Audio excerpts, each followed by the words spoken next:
The security guard didn't acknowledge me. Maybe he truly didn't recognize me. Or maybe he did, and simply decided I no longer deserved the courtesy of being seen.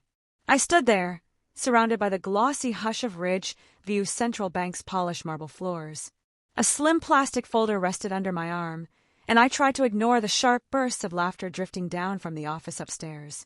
Her laugh, still high-pitched, still artificial. The kind of laugh that makes your skin crawl if you've ever heard it whispered in the dark. I stepped forward to the counter like any other tired, worn-down man. My shirt slightly wrinkled, my eyes a little hollow, carrying just enough self-respect to pretend I wasn't crumbling. "Withdrawal slip?" I asked.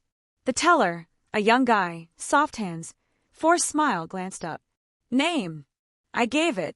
He typed, paused, double-checked, then walked away without saying a word. Half a minute later, she appeared at the top of the stairs. Red heels, white blouse, black skirt. Her smirk was weaponized, sculpted, like she'd rehearsed it for years, saving it just for me.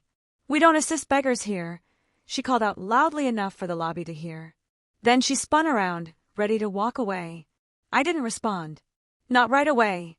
Instead, I opened the folder, placed it lightly on the marble surface, and whispered, "I'm requesting a transfer of $4.2 billion. Routing numbers enclosed." The entire lobby went still. So did she. For the first time in years, I watched fear puncture her perfect posture. 3 years ago, she stood in court and swore to fairness. A clean break, she claimed. No secrets, no debts, just closure. I'd nodded back then, hollow, exhausted, trusting. I mistook silence for peace. But silence can conceal decay. The first sign came from a mutual friend, one of those accidental dinners where wine runs loose and lips loosen further. "She moved on fast, huh?" he said. I asked, "Who?" He tried to backtrack. Too late. 2 months later, a credit report addressed to our old apartment, my name spotless, but hers? She now had 3 accounts with banks I'd never even heard of. Strange. She'd always avoided finances. Said she didn't trust herself with money. Left it all to me. Or so I believed. It wasn't the cheating that haunted me. It was the precision. She left after siphoning every cent from our joint accounts, down to the last decimal. Quiet, clean, almost surgical. And now, there she stood behind a desk with a nameplate that read, "Branch Manager," ruling over overdraft charges and desperate faces. To her, I was just another one. A forgotten failure. But I hadn't shouted, hadn't gotten drunk, hadn't even asked for an explanation. I had researched. For months. For cities. 2 burner phones. I follow the paper trail. Shell corporations with names that read like airport paperbacks. Red Ember Holdings. Blue Stag Ventures.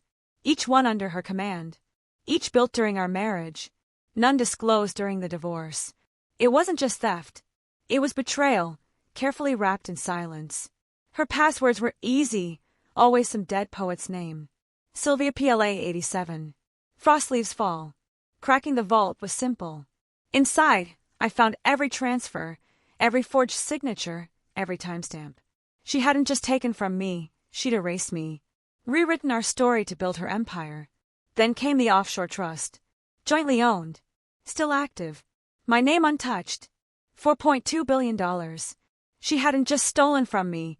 She'd hidden what was ours while building a throne atop the bones of my trust. So I waited. Waited for her to feel safe. For her to believe I was gone for good. Then I walked into her bank, holding a plastic folder, and asked to withdraw $150. Not because I needed it, but because I knew she'd try to shame me. $4.2 billion, she whispered. Her smirk vanished. Her voice flat. The assistant manager leaned over to scan the documents. Tax IDs, authorized signatures, notarized records. All legitimate, all legally tied to us both. "Is this real?" the assistant asked, glancing from me to her. She said nothing. Didn't move. Didn't blink. She had finally seen the trap close. "I suggest you process the request," I said coldly. Then leaned in just enough. "You forgot to close everything, darling." Her face went pale, hence trembled. She was never used to losing control, not like this. I didn't gloat, didn't raise my voice. I simply stepped back and let the truth bury her. I didn't take the money. Didn't need it. Left it sitting there. But I froze the account, my full legal right as joint owner. And I made sure compliance received copies of every hidden transfer. Fraud. Misconduct. Conflict of interest. She wouldn't face jail. People like her never do. But she'd lose everything. Her job. Her title. Her spotless reputation. And as I walked out, past her rigid silhouette behind that glass wall, she stayed still. Didn't look up. Didn't speak. Her world was collapsing. Quietly. Coldly. Poetically. Outside, the air carried the scent of burnt metal and incoming rain. I lit a cigarette I didn't want, just to feel something burn in my fingers. I thought I'd feel relief. Maybe justice. Or triumph. But inside me, there was only silence. Not peace. Not grief. Just space. And in that space, the truth settled in. She never just left me. She erased me. But now, she'll remember me forever. Even if I vanish from her world. Even if no one ever says my name again. I became the shadow she'll never outrun.